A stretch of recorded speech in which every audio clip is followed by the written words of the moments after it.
A sabedoria de Jesus no seu ministério. É isso que nós encontramos neste capítulo 9 do Evangelho de Mateus. De uma forma muito inspirada, de uma forma muito abençoada e segundo a criatividade de Mateus.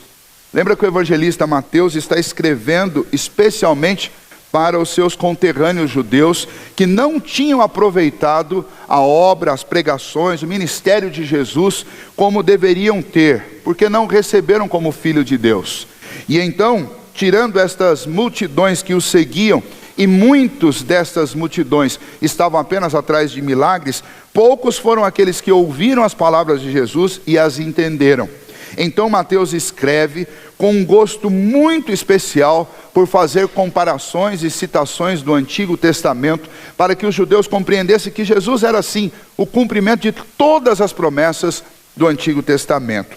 Quando nós lemos este capítulo 9, a primeira dúvida que paira em nossa mente é: nós já ouvimos essas histórias, mas parece que elas não apareciam nesta ordem que Mateus coloca.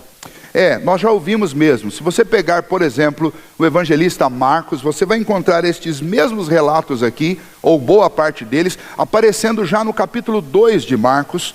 Se nós formos para o evangelho de Lucas, nós vamos ver isso no início também, no capítulo 5. E aqui no evangelho de Mateus, eles aparecem no capítulo 9, depois do Sermão do Monte, e aparentemente bem depois do Sermão do Monte. Por que essa diferença? Porque Mateus ele não tem um rigor cronológico como o evangelista Marcos, por exemplo.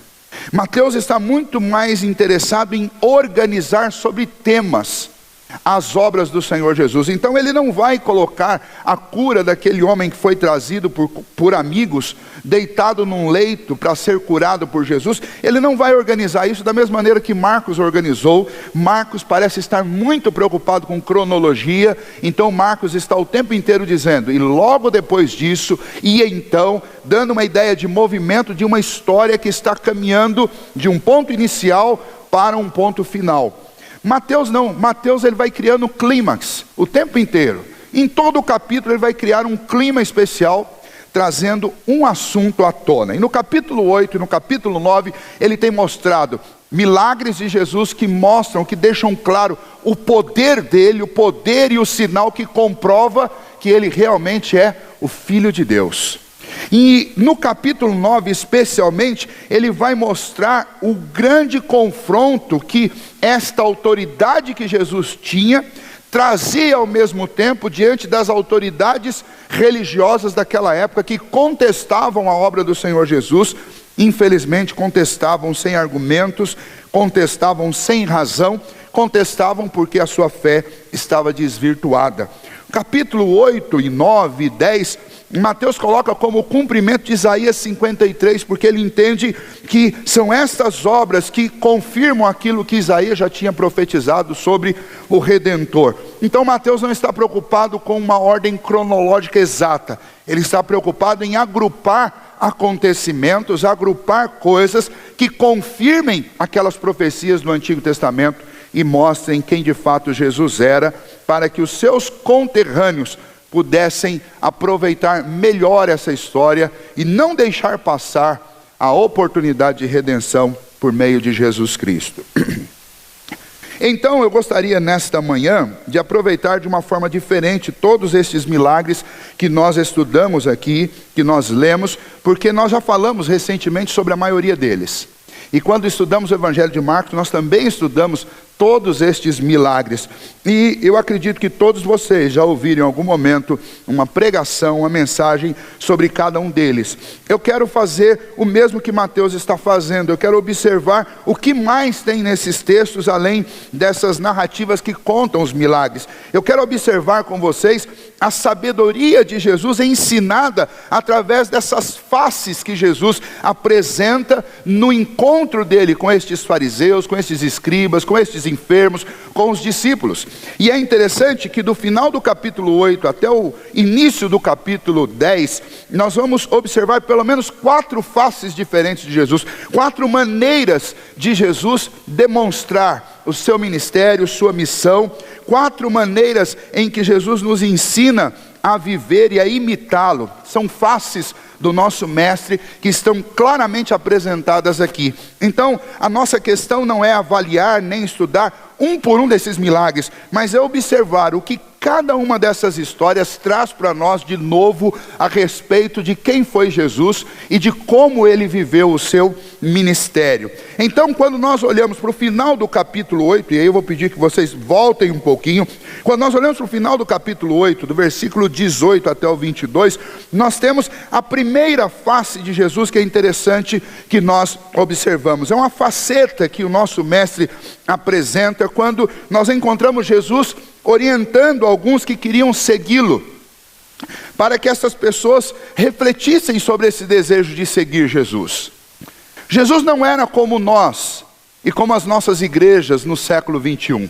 Nós gostamos de números, e nós gostamos de milagres, e nós gostamos de histórias que chamem as pessoas, e nós gostamos de fazer muita propaganda sobre aquilo que está acontecendo na igreja. Então, quando alguém chega para nós e fala assim: olha, Deus fez um negócio na minha vida, posso dar um testemunho? A gente chama correndo para a frente da igreja e coloca para dar testemunho, e já dá uma tarefa para essa pessoa, transforma ela num membro da igreja, dá um cargo para ela e faz uma coisa, porque parece que a gente está preocupado em engrossar as fileiras a todo custo. Uma das facetas que nós vamos encontrar em Jesus, e a primeira que eu quero considerar, é que Jesus não tinha essa preocupação. Se você observar nesses capítulos que nós estudamos recentemente em Mateus, no capítulo 8, e agora nessa leitura de Mateus capítulo 9, parece que Jesus está exatamente na contramão do que nós fazemos. Jesus realizava milagres e as pessoas queriam seguir Jesus e queriam falar sobre isso, e Jesus falava assim: olha, não fale nada com ninguém. Fala com os da sua casa. Ah, eu quero seguir o Senhor. Você tem certeza que você quer me seguir? Aqueles que querem me seguir precisam largar muita coisa. Reflita direito. Você vai mesmo comigo? E então o que Jesus está demonstrando nesses breves versículos que estão aí, nestes últimos versículos do capítulo 8 e no início do capítulo 9, é que o Senhor Jesus, ele prevenia as pessoas que voluntariamente decidiam segui-lo. Jesus os prevenia a respeito do que isso significa. Jesus não queria pessoas simplesmente movidas por uma modinha. Jesus não queria essas pessoas. Jesus não queria gente superficial. Jesus não queria gente que é movida de paixões em paixões, de ventos em ventos. Jesus queria pessoas que estivessem completamente comprometidas com Ele. E nós encontramos nestes textos do capítulo 8, do versículo 18 a 22, duas pessoas que estão atrás de Jesus, e Jesus fala com elas: vocês querem mesmo vir comigo? Vocês estão interessados em andar comigo? E então essas pessoas falam assim: ah, então tá bom, então venha, só que o Filho do Homem não tem onde reclinar a cabeça. Vocês estão mesmo dispostos? Vocês não vão ter nada. E aí a impressão que dá é que as pessoas desanimavam diante disso. O outro chega para Jesus e fala assim: Jesus, eu quero, mas primeiro eu tenho que resolver algumas coisas. E Jesus fala assim: ah, então não tem jeito, ou você vem comigo ou você vai resolver algumas coisas, por mais importantes que elas sejam. Isso significa que muitos querem seguir Jesus, mas esse seguir Jesus de muitas pessoas tem a ver apenas com algumas preferências pessoais. Eu quero seguir Jesus, mas eu quero fazer só isso. Eu quero seguir Jesus, mas eu gosto deste lado de seguir Jesus. Eu gosto das aventuras da caminhada. Eu não gosto de ir lá na igreja, na escola dominical, todo domingo. Eu não gosto de sentar para estudar. Eu não gosto dessa parte. Outros dizem: olha, mas eu não quero esse negócio de ir fazer aventura, sair evangelizar, correr perigos, passar riscos, passar necessidade. Eu não gosto. Eu gosto de ficar na igreja, eu gosto da escola dominical. Mas eu não gosto das outras coisas. Então tem muita gente disposta a seguir Jesus, mas gente disposta a fazer as suas preferências pessoais. Então é um que gosta de ler livro, gosta disso, gosta de estudar. Então seguir Jesus para essa pessoa é só isso. E outros não gostam de ler, não gostam de estudar, mas gostam apenas de trabalhar. E aí a gente ouve muito sobre a Marta e a Maria, mas na realidade, quando a gente ouve sobre a Marta e a Maria, nós temos que entender que as duas estão falando sobre dois lados da vida cristã, que nós devemos ter os dois. Não dá para ser só Marta e também não dá para ser só Maria. Todos nós temos que ter tudo. Ou seja, a proposta e essa face de Jesus, que aparentemente parece que inibe as pessoas que querem segui-lo, porque ele não está preocupado com multidões. O que o Senhor Jesus nos ensina é que seguir a Jesus, seguir o Evangelho, entender a proposta do Evangelho, envolve lealdade a Ele totalmente, sem limites. É esta face de Jesus que está sendo apresentada por Mateus. Mateus está dizendo, Jesus não veio aqui atrás de pessoas de paixões, de amores de verão.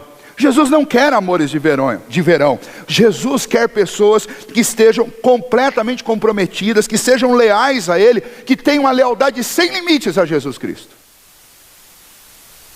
Não é religião de conveniência, não é religião de preferências, mas é uma fé viva e verdadeira que se sujeita à vontade de Deus. Não existe conversão quando não existe um abandono completo do orgulho e do próprio eu. A conversão a Cristo Jesus significa que você tira do trono do seu coração, da sua vida, o seu eu, as suas preferências, as suas prioridades e coloca Cristo. E Ele passa a ser o verdadeiro eu da sua vida, porque é Ele vivendo em você e não mais você. E é o que o apóstolo Paulo fala lá na carta aos Gálatas. Não mais vivo eu. Eu não vivo mais para servir a mim mesmo, mas Cristo vive na minha vida. Ele vive em mim. E então a ideia é que Jesus busca seguidores que sejam leais e que tenham uma disposição total e sem limites de viver de acordo com a vontade dele. É por isso que nós não podemos nos iludir com números em igrejas. Porque infelizmente a maioria das igrejas estão extremamente inchadas com pessoas que realmente não querem comprometimento com tudo que significa o nome de Jesus. Gostam de cultos, gostam de eventos, outros gostam, como eu já falei, dos estudos, mas não querem a totalidade de Cristo Jesus em suas vidas. E quando nós olhamos para o capítulo 8 e o capítulo 9, nós vemos claramente o Senhor Jesus, antes de engrossar as fileiras dos seus seguidores, Ele os colocava à prova, para ver se eles estavam realmente dispostos a seguir Jesus, ou se eles estavam apenas uma paixão passageira, com um amor de verão. Ficaram empolgados em ver pessoas sendo curadas. Jesus falou, eu não quero gente empolgada com milagre atrás de mim. Eu quero gente que esteja realmente com o coração em mim.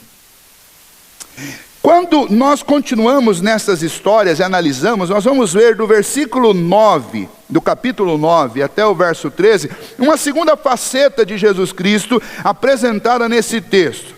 Vejam, do versículo 9, Jesus saiu dali e chamou um pecador chamado Levi, e que tinha um segundo nome, que é o nome de Mateus, para segui-lo. Jesus foi convidado para ir àquela cidade para uma festa popular, e chegando no caminho daquela festa, ele passa na frente de uma coletoria, o lugar onde ficavam os cobradores de impostos. Esses cobradores de impostos, já falei bastante sobre eles aqui na igreja, eram judeus comissionados por um soldado, um general, um comandante romano, que tinha o direito de cobrar impostos em nome de Roma numa determinada estrada. E então esses judeus eram comissionados, porque esses romanos não iam ficar naquele deserto, naquele sol, cobrando impostos. Então eles eram comissionados por um romano, e eles eram, a grande maioria, se não a totalidade, pelo menos os que são citados na Bíblia, eles eram corruptos.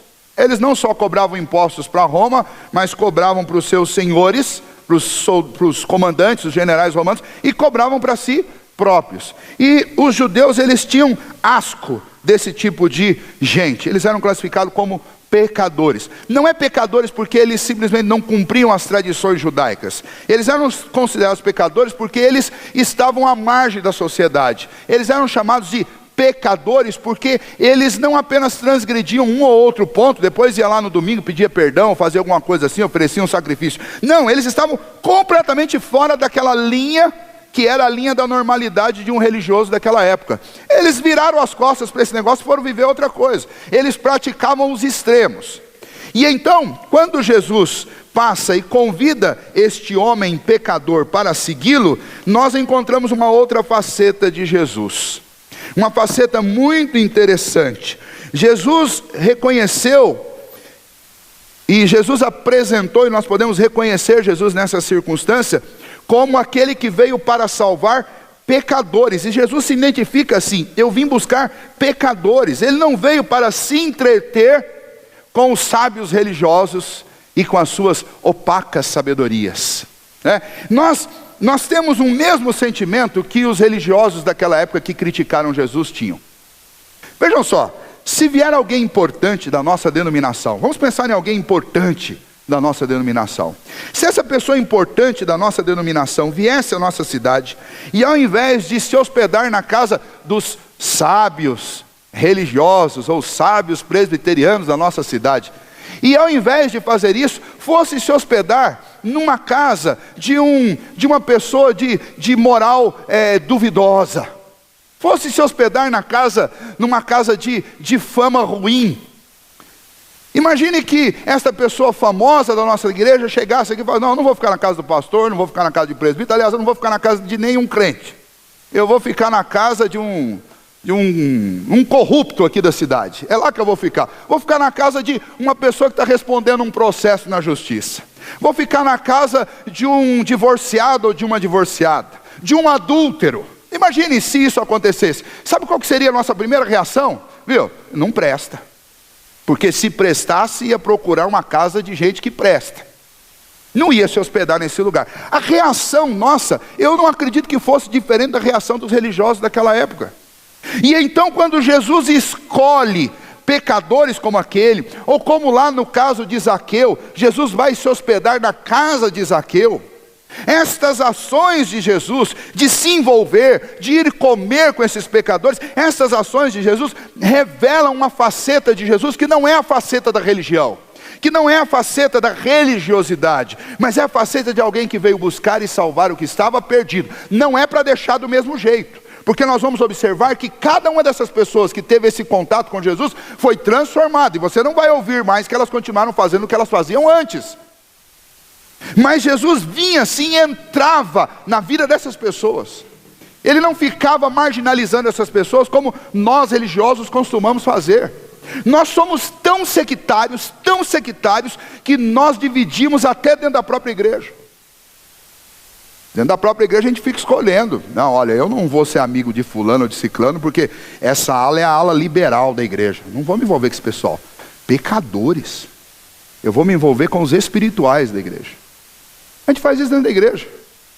Os pecadores olham para os espirituais: eu não vou me envolver com esse pessoal não. Uns legalistas, eu não quero ficar perto de legalista. E a gente fica criando essas divisões dentro da igreja. Jesus não veio para isso, Jesus veio para fazer exatamente o contrário.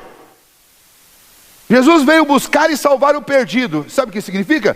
Jesus veio buscar e salvar todos. Porque se tivesse alguém que não tivesse perdido, Jesus não precisava vir. Quando Jesus diz que eu vim para os doentes e não para os sãos, não significa que tinha são.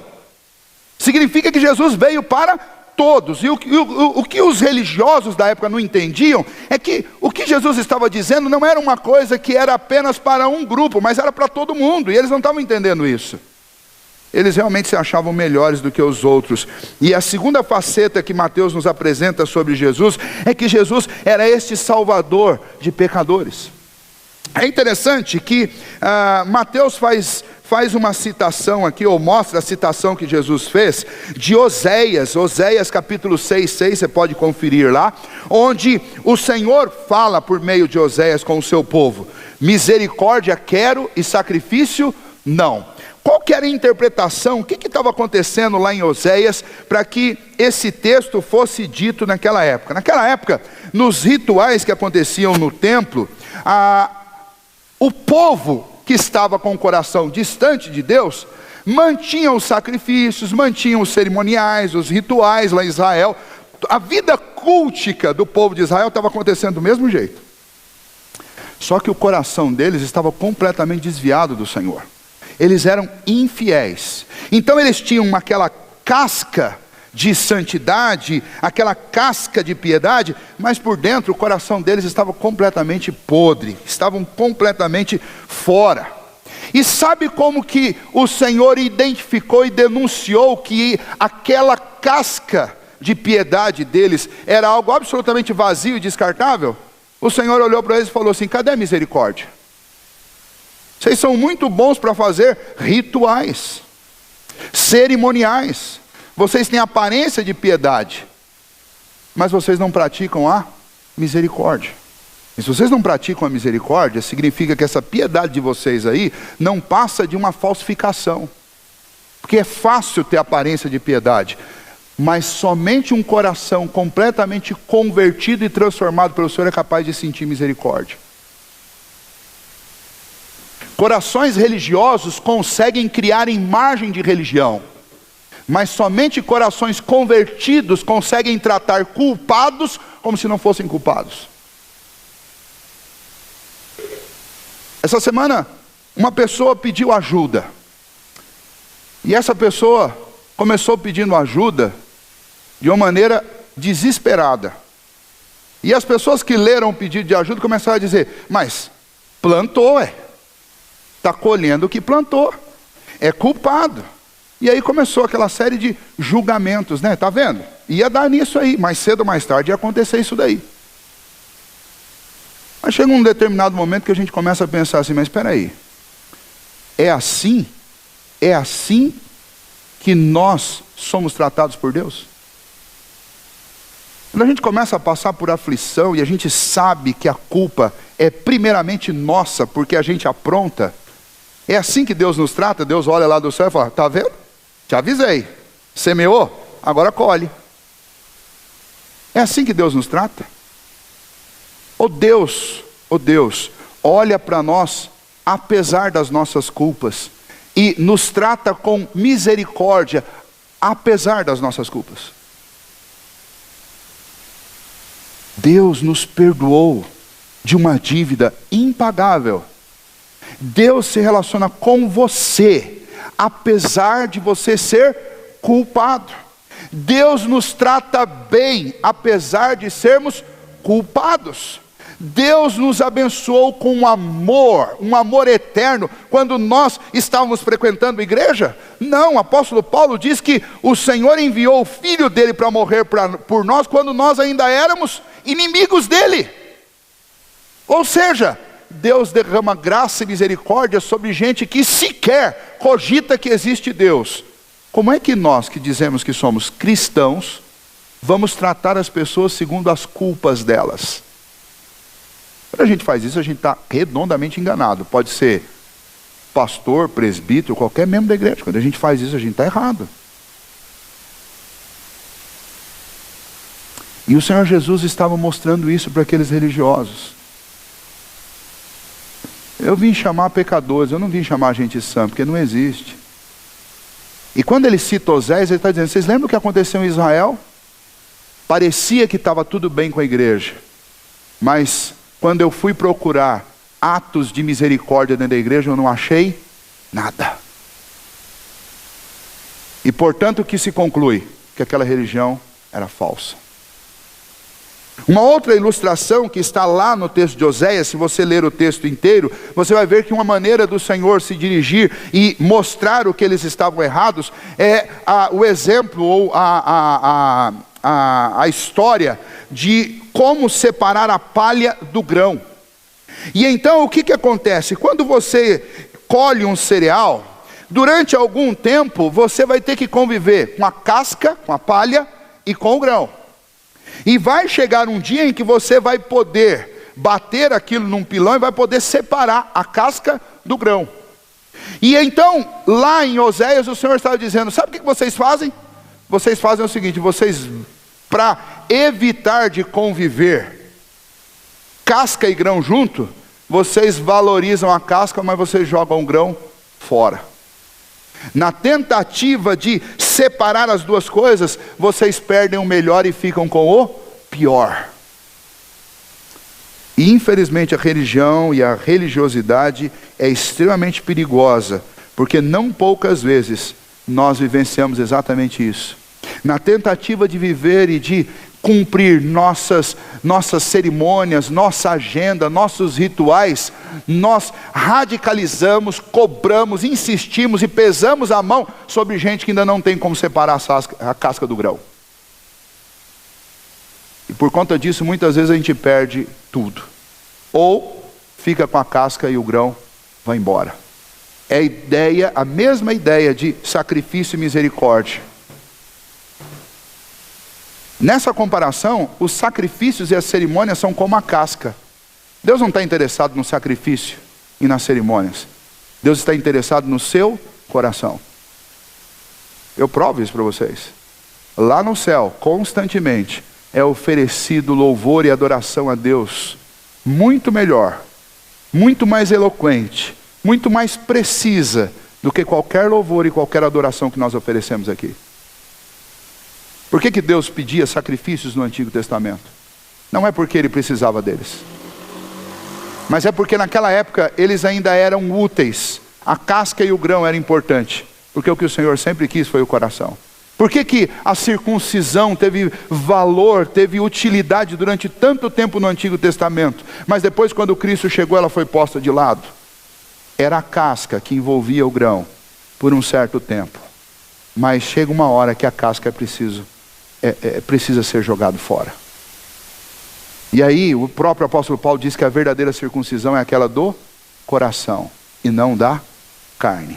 É esta faceta que Jesus está apresentando aqui. Ele fala assim: eu não quero mais cerimônias, eu não quero mais sacrifício, eu quero corações. Eu vim aqui para salvar gente que está doente, gente que está com problema, gente que é pecadora. Por isso que eu sento à mesa com pecadores, por isso que eu passo na frente da coletoria e chamo um Mateus da vida, porque eu não vim aqui atrás de gente sã, até porque eu não ia achar.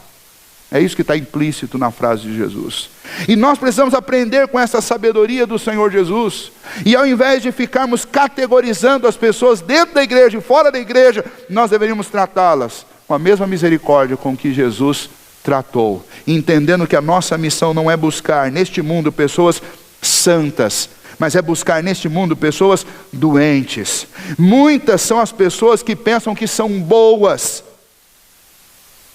o suficiente para merecer alguma coisa, alguma aprovação de Deus, mas a Bíblia diz que nenhum de nós é bom, nenhum de nós é são o suficiente, nenhum de nós merece alguma coisa. Nós só podemos nos relacionar com Deus por misericórdia e por graça, não tem outro jeito. Então nós também devemos nos relacionar com as pessoas assim, com misericórdia e com graça. Isso não significa que você tem que ficar dando tapinha nas costas de todo mundo o tempo inteiro. Não é essa a ideia. Mas isso significa que a minha porta e a sua porta não pode ficar fechada para ninguém, em hora alguma, em tempo algum. Isso não significa também que você precisa ficar jogando pérolas aos porcos. Entenda o que é isso. Essa expressão é uma expressão dura no Novo Testamento, mas é uma expressão que precisa ser entendida. O Evangelho precisa ser pregado e anunciado.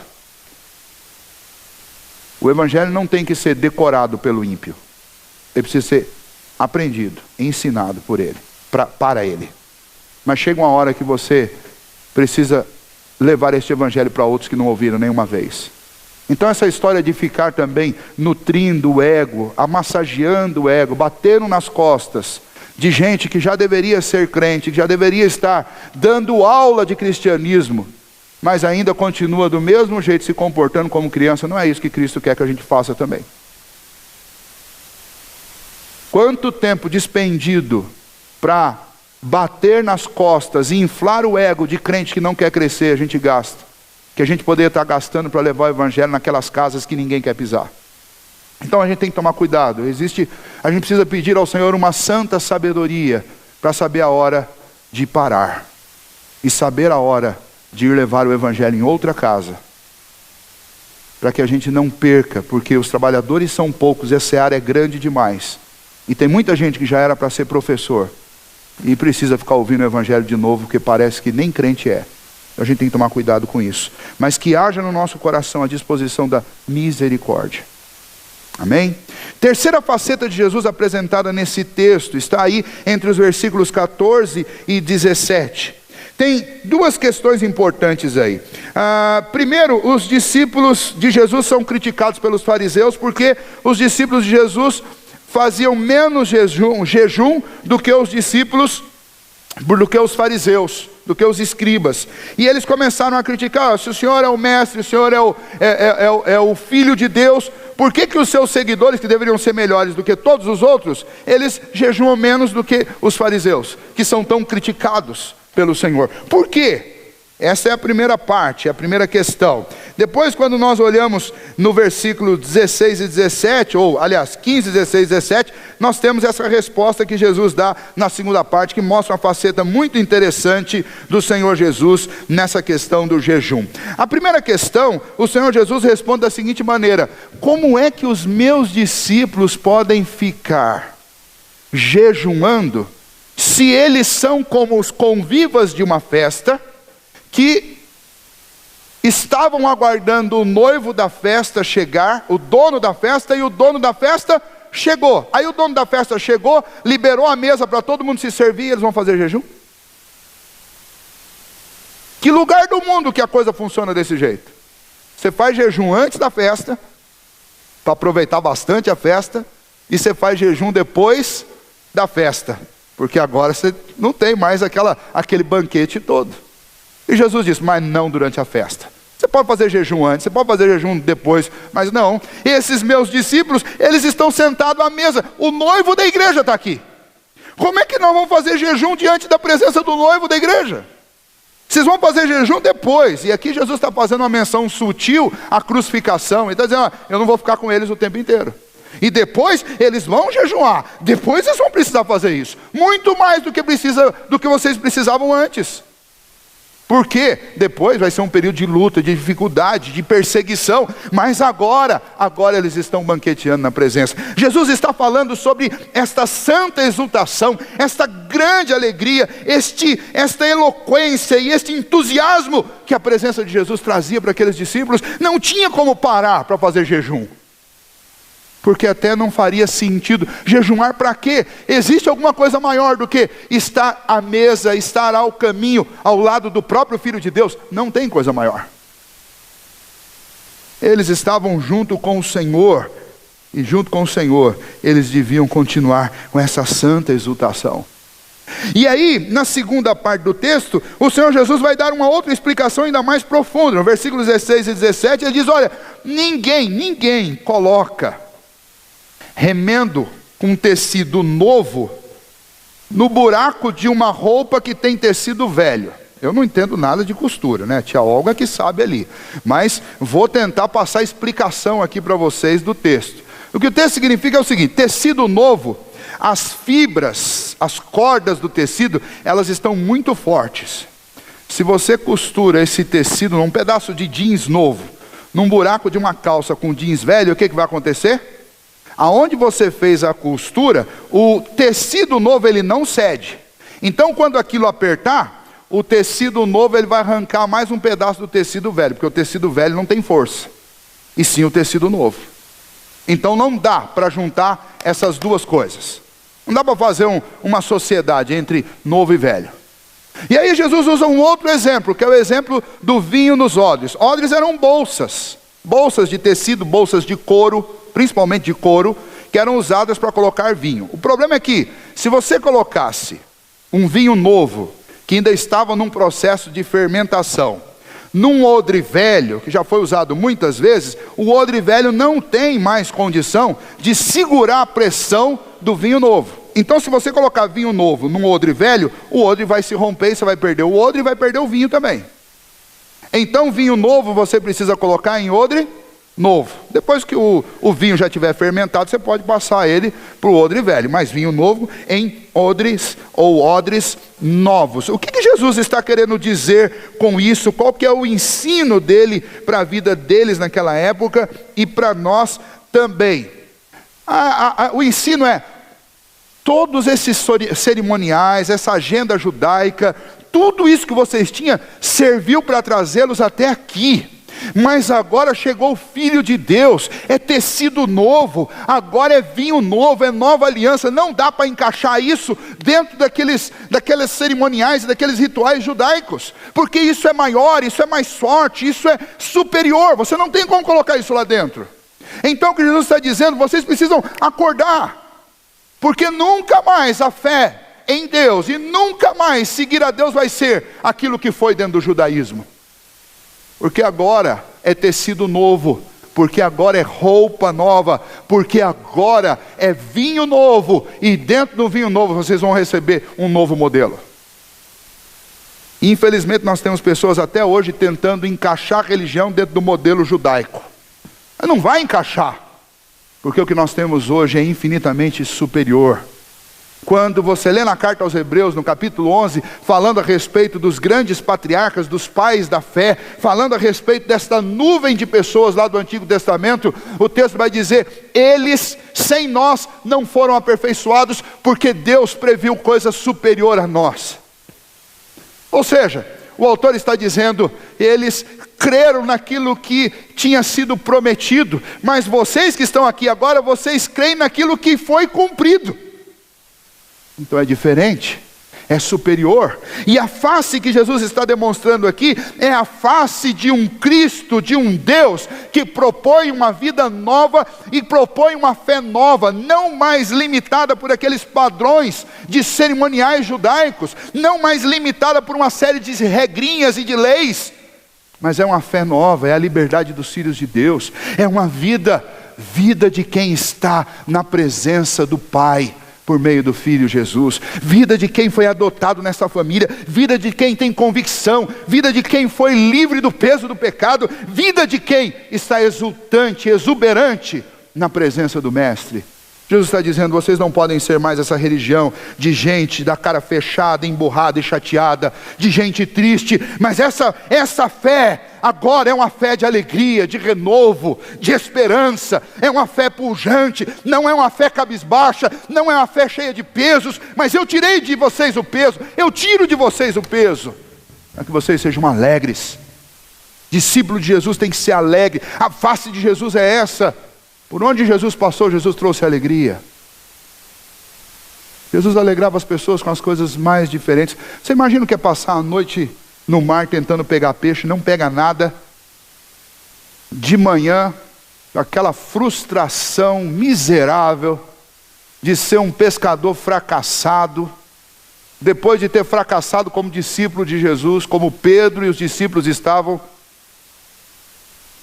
E aí, lá da praia, alguém disse, você não consegue ver direito quem é, parece ser o mestre, diz, tem peixe aí? Não, passamos a noite inteira aqui não pegamos. Já imaginou a decepção, a frustração que é para um pescador dizer que passou a noite inteira no mar e não pegou nada? É decepcionante isso. Aí Jesus fala, vocês estão jogando do lado errado, joga a rede do outro lado. Aí eles jogam. Aí Pedro já arranca a roupa e pula na água, porque não dá nem para puxar a rede de tanto peixe. Olha como Jesus alegrava. Jesus não só deu peixe para eles, mas quando eles chegaram na praia, Jesus já estava com peixe assado. Uma coisa pequena, pode ser pequena para a gente que está sentado aqui hoje, que pode sair daqui e comprar um peixe assado e levar para casa. Mas naquela época não era coisa pequena isso. Isso significa que Jesus se preocupa com a alegria dos seus seguidores. Não só com a autenticidade, não só com a cura da vida deles, com a transformação, mas Jesus se preocupa que os seguidores dele precisam estar exultantes, porque ele é o Deus de toda graça, é o Deus de toda vida, é o Deus que veio para trazer renovo para o nosso coração. É vinho novo. E então, quando eles chegam na praia, Jesus já estava com o peixe, pronto para ser comido. É assim, essa é a obra de Jesus. A gente vem de uma carreira, de uma corrida que a gente não consegue completar. A gente sempre carece de alguma coisa a mais que a gente não consegue cumprir. E a gente chega na mesa com Jesus e fala assim, vocês tentaram fazer, mas eu já fiz. Está pronto. Vocês tentaram pegar peixe, mas eu já peguei e já sei. Vocês tentaram ser santos, mas vocês não conseguiram, mas eu consegui. E eu já fiz para vocês. Vocês tentaram ser justos, vocês não conseguiram, mas eu já consegui a justiça para vocês. É por isso que aqueles discípulos não jejuavam, porque o Senhor já tinha entregado tudo pronto. Mas você fala, mas pastor, como é que pode tudo pronto? A gente gosta de fazer por merecer. Eu falei bastante sobre isso domingo passado. Não, mas na mesa de Jesus ninguém está lá porque merece. Nós vamos partilhar desta mesa agora. Ninguém toma dessa mesa porque merece. Nós tomamos dessa mesa porque o nosso mestre foi tão gracioso que ele preparou tudo para nós. Está tudo pronto. Vocês partilham comigo disso. Essa é a face do nosso Redentor. Jesus trouxe alegria. Ele é o Messias. Ele é aquele que traz regozijo para a nossa vida. E a quarta faceta dele que nós olhamos, e é algo profundo, mas algo bem simples que está aí nessa passagem. Jesus, no final do capítulo 9, ele, depois de atender aquelas multidões, e ia surgindo gente, cada vez mais gente precisando, e o versículo 35 diz que Jesus percorria todas as cidades e povoados, ensinando em sinagoga, pregando, curando as pessoas com as enfermidades, e quanto mais ele curava, mais gente aparecia. Por fim, o Senhor, vendo aquelas multidões, compadeceu-se delas, porque estavam aflitas e exaustas, como ovelhas que não têm pastor. Jesus se dirige para os seus discípulos e fala assim: olha, vamos orar, porque a seara é muito grande, são poucos os ceifeiros. Vamos rogar ao Senhor por essa seara, que Ele mande trabalhadores para a sua seara. Nós vivemos na época, no mundo das estratégias. Nós temos estratégia para tudo. Tem estratégia para educar filhos, tem estratégia para formação, tem estratégia para venda, tem estratégia até para crescimento de igreja. Mas Jesus não é o homem da estratégia, embora tudo que ele faz é perfeito. Jesus é o Deus da compaixão. Quando Jesus visualizou aquela seara, ele pensou em organização, porque ele chamou 12 discípulos, deu tarefa para eles, mas a questão mais marcante da obra do Senhor Jesus é o seu fervor. Ele orava, ele agonizava com eles, ele se alegrava com eles, ele chorava com eles, ele sentia a dor deles, ele delegava isso para os apóstolos, para os discípulos dele, mas ele continuava apresentando no seu dia a dia, na sua convivência, no seu trato, ele sentia compaixão. Sabe o que isso significa? Nós não precisamos dos mais excelentes trabalhadores, estrategistas, dos líderes que sejam os mais estrategistas possíveis, pragmáticos, comprometidos com resultados. Não é isso que nós precisamos. Nós precisamos de compaixão, que esta é a marca de Jesus. É compaixão, é olhar para as multidões. E diferente de Jesus, nós muitas vezes não sabemos o que fazer diante das multidões, mas o primeiro passo é sentir compaixão, porque se a gente não sentir compaixão das pessoas que estão no mundo, então nós não entendemos e não aprendemos nada sobre Jesus ainda. Jesus olhou para aquele povo e falou: essa seara é grande demais, nós precisamos pedir a Deus que Ele mande trabalhadores. Tem muita gente que precisa ouvir do Evangelho, tem muita gente que precisa ser alcançada, tem muita gente que precisa ser salva. Não dá para ignorar esse povo, não dá para ignorar esse mundo de gente em trevas e perdidas. Eu temo, irmãos, que nós tenhamos nos tornado crentes tão frios no final do século, no início do século 21, que a gente criou uma série de preocupações de agenda nossa, interna, que a gente não está nem aí para o que está acontecendo lá de fora. Eu temo que esta quarta faceta de Jesus, apresentada aqui no capítulo 9 de Mateus, seja uma grande novidade para nós.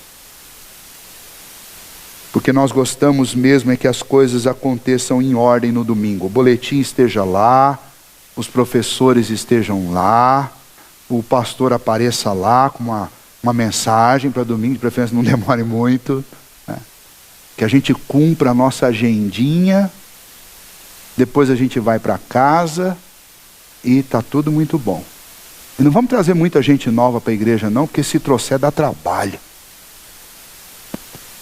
Não vamos mexer muito nas coisas não, porque esse negócio de mexer, criar atividade, esse negócio dá canseira. Vamos fazer aquilo ali que está no padrãozinho, quadradinho, vamos ficar assim. Não é assim que Jesus se comportava. Jesus olhava para a seara, o coração dele ficava compungido, ele sentia compaixão daquelas pessoas e falava: nós não podemos ficar parados aqui. Nós somos 12, mas 12 é pouco demais. Nós precisamos orar para que o Senhor mande trabalhadores para essa seara. Muito mais preocupado que Jesus estava com gente para levar o Evangelho do que gente para encher a igreja. Veja como esse texto começou. Jesus não queria inflar a sua igreja ou aquela multidão que seguia. Jesus estava preocupado, sim, que as pessoas entendessem qual é a missão, que é buscar pecadores. E nós entendêssemos que o nosso comportamento precisa ser um comportamento exultante por causa do vinho novo. E que nós entendêssemos que Jesus está completamente compadecido das multidões que estão em trevas. E uma igreja verdadeira é uma igreja que está menos preocupada com a sua agenda interna e muito mais preocupada com a agenda externa, que é a agenda de Cristo, que é os que estão se perdendo. Isso significa que eu preciso ter muito mais amigos lá fora do que amigos aqui dentro. E infelizmente a gente tem se tornado um clube, onde no máximo a gente é amigo de quem está aqui. Mas do lado de fora não, eu vou ser amigo de pecador? Fala sério, pastor. Vou comer na mesa dos pecadores? Fala sério, pastor, não vou. Cheiro de cigarro, álcool, piada suja, não vou. Como que você acha que eram as piadas na mesa em que Jesus estava lá, na casa do publicano?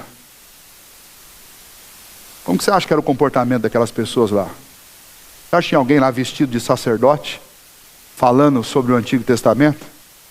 Eu garanto para vocês que não tinha. Mas Jesus estava lá. Porque Jesus veio para buscar e salvar a gente perdida. Ele não veio para se entreter com a suposta sabedoria dos crentes.